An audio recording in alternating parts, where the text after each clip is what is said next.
नमस्कार मित्रांनो, मी प्रदीप तरमले आपणास सर्वांचे एका नवीन व्हिडिओमध्ये सहर्ष स्वागत करतो.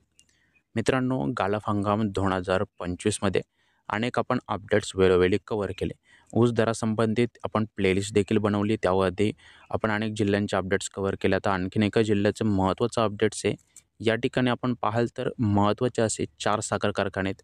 त्या 4 साखर कारखान्यांना शासनाद्वारे आपण पाहाल तर दंड आकारण्यात आलेले. तर काय पार्श्वभूमीवरती आहे सविस्तर अपडेट्स नक्कीच कव्हर करणार आहोत. ठीक आहे.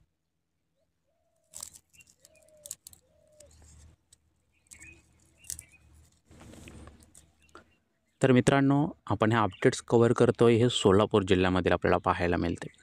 या ठिकाणी 4 साखर कारखाने असे आहेत त्यांना दंड आकारण्यात आलेले आहे.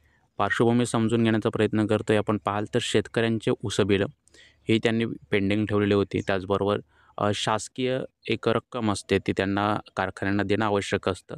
ती रक्कम त्यांनी दिलेली नव्हती आणि या 2 महत्त्वाच्या कारणांमुळे या साखर आयुक्तांनी या कारखान्यांना गालप परवाना नाकारला होता. आणि गालप परवाना नाकारला असताना देखील यांनी गालप हंगाम मध्ये संपूर्ण गालप प्रोसेस या ठिकाणी केली. त्यामुळे त्यांना तब्बल 20,32,25,000च्या दंडाची नोटीस देण्यात आलेली. तर मग कोणते कारखाने आहेत तर इथे आपल्याला पाहायला मिळते संत दामाजी साखर कारखान्याचा सहभाग आहे. 10,22,00,000ची 22,50,000 एवढे दंड आकारण्यात आलेले आहे. धोत्री येथील गोकुळ शुगरला 5,70,97,000 एवढा दंड आकारण्यात आलेले आहे. पुढे आपण पाहाल तर भीमा सहकारीला 3,13,97,000 एवढा दंड आकारण्यात आलेला आहे. आणि त्यानंतर मातोश्री लक्ष्मी शुगरला 1,24,80,000 एवढा दंड या ठिकाणी आकारण्यात आलेला आहे. या रकमेत आणखीन वाढ होण्याची शक्यता देखील वर्तवली जाते. तूर्तच प्राथमिक माहिती आपणास सर्वांपर्यंत नक्कीच या ठिकाणी पोहोचवण्याचा एक प्रामाणिक प्रयत्न केला गेला.